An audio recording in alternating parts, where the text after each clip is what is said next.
This video is sponsored by Aura. More on them later.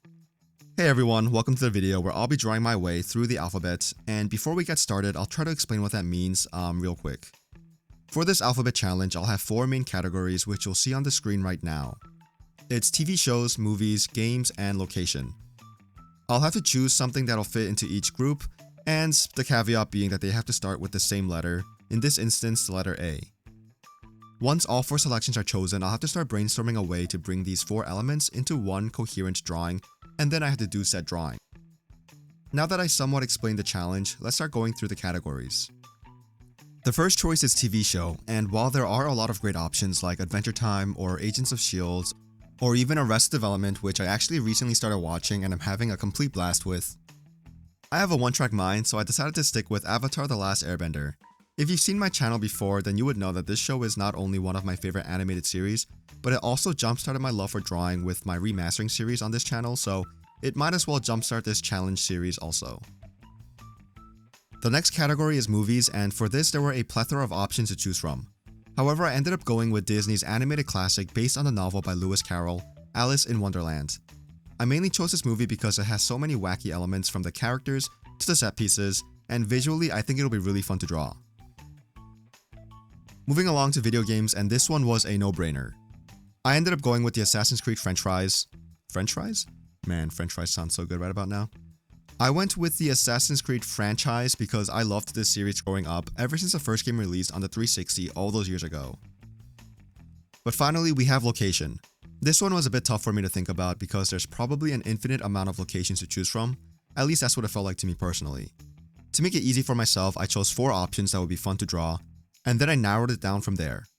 Ultimately, I decided that it would be the most fun to choose amusement park because they have a lot of unique settings and rides to choose from, and there's a lot of different ways I can go about it. But now that we have our 4 categories filled out, it was time to start brainstorming our drawing, but not before I brainstorm a way to segue into this video's sponsor. A few months ago, National Public Data announced that they had suffered a major breach which compromised over 2.9 billion records used for background checks, including personal information such as full names, addresses, dates of birth, phone numbers, and most importantly, social security numbers. Personal information security is such an important topic in this day and age, and we're all more vulnerable than ever in today's digital landscape. From having too much information online to receiving spam calls and texts daily, all of this can get extremely overwhelming to deal with. Thankfully, I feel secure because of today's sponsor, Aura. Aura not only monitors your personal data, including your social security number, across billions of data points like the dark web and public court records to alert you about potential identity theft, but they also provide up to $5 million in identity theft insurance in case the worst happens. Plus, Aura offers a variety of other features to keep you safe online, including real-time alerts for data breaches, a VPN for secure browsing, data broker opt-out to stop companies from selling your personal information, a password manager to help you create and store strong passwords, and much more. I don't feel comfortable leaving myself vulnerable to data breaches, and if you don't want to either, click the link in my description or you can go to aura.com/chunnyk to try 2 weeks for free. That will allow Aura to help you find out if any of your personal data is exposed. Now that we got our 4 categories done, it was time for the hard but fun part.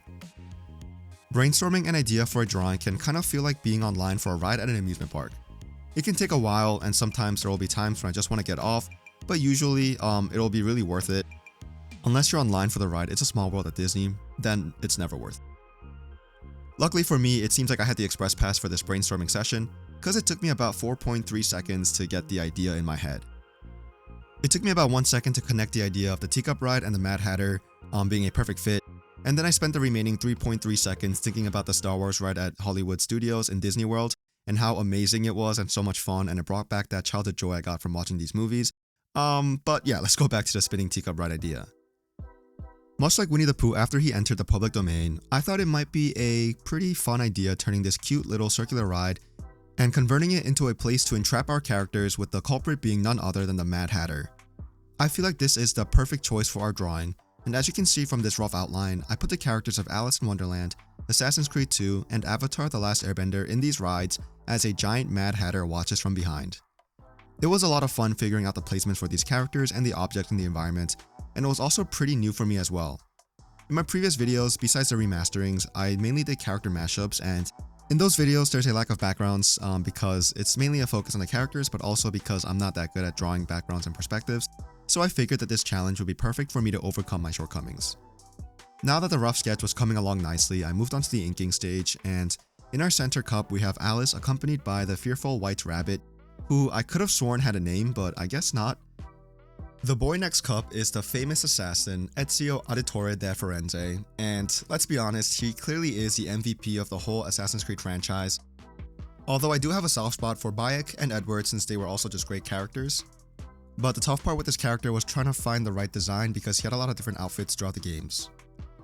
Sokka over here is having the time of his life as his cactus juice addled brain isn't quite able to fully process what's happening. And it wouldn't be a cactus trip without his other half Momo. These two were very fun and very quick to draw, as we now have Aang chasing after them to get them out of the danger that they found themselves in. And speaking of danger, Aang's yet to deal with an enemy like the Mad Hatter who towers over our participants in this dangerous yet amusing ride. The huge spectator was so much fun to draw, and I ended up making his face a bit more squished than in the movie, just so I can fit him on the screen, and I think it gives off a bit more menacing appearance.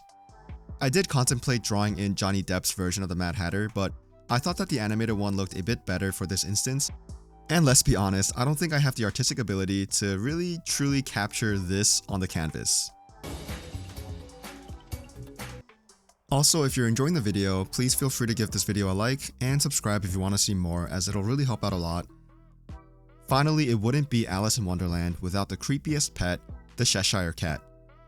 Am I saying it right? The Cheshire Cat. He's hiding inside the teapot while he laughs at the people down below, and I really hope the Mad Hatter likes fur in his tea. Overall, I was quite pleased with how this piece was turning out, so I lowered the opacity and decided to go through another layer of inking because I knew that I could do a better job and put in more details. As I mentioned earlier in the video, I mainly decided to do this challenge because it'll give me a good chance to really work on areas where I'm really lacking in, which, granted, is a lot of areas if I'm being honest. But I mainly work on character design challenges, and that's about it. I've honestly gotten a bit too comfortable, and I'm hoping that this challenge would be a good way and a fun way to break out of that comfort zone and to be able to try new things that I otherwise wouldn't. I'll hopefully get to see some improvement by the time we get to the letter Z. Now that the second layer of inking was fully set into the canvas, it was time for me to render this piece. And the only thing that actually ended up being rendered was my brain, as I was trying to figure out how colors worked.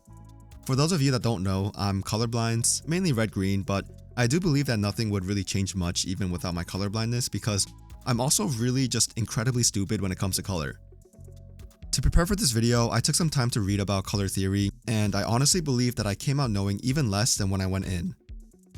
Color theory just doesn't really make much sense to me, and hopefully there's someone in the comments that can shed some light into my dull and colorless brain as you see me struggle with how to tackle the render portion of this illustration.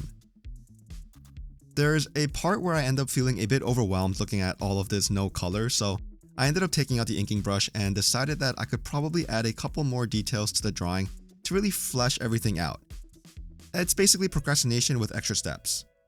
I added faint lines to indicate the doors on these cups, I brought over plates so our teacups were able to spin properly, and then I added a couple of broken cups to not only add more to the drawing, but to also show that these cups can get dangerous and are also ill-maintained by our enormous Mad Hatter.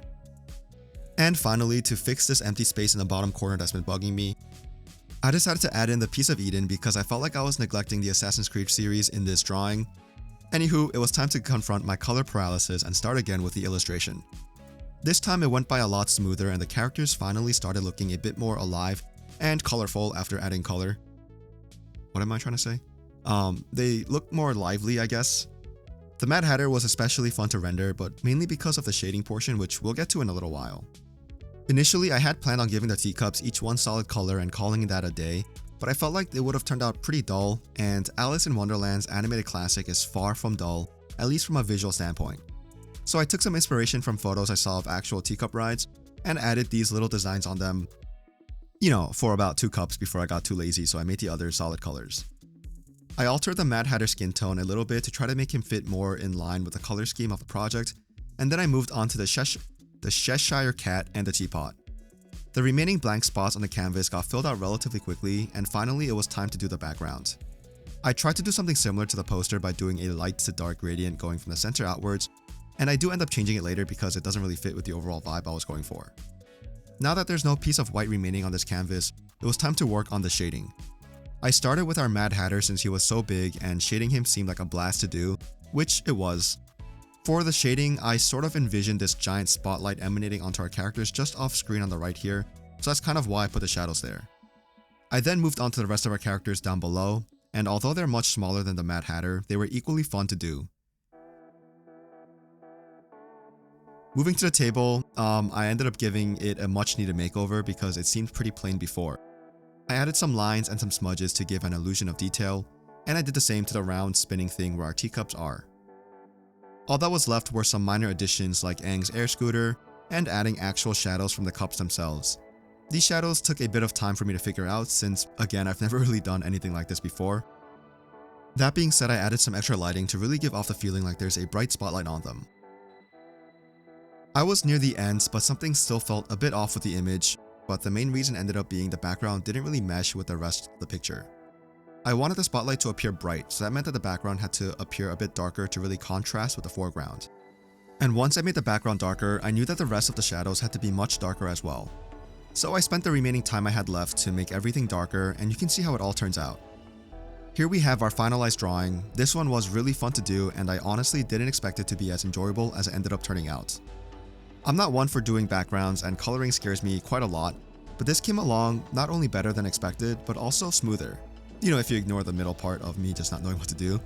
But I know I didn't really utilize any perspective lines, and I'm sure there are other things that didn't really line up perfectly. But hopefully I'm able to just use it more and be more comfortable with them in future projects.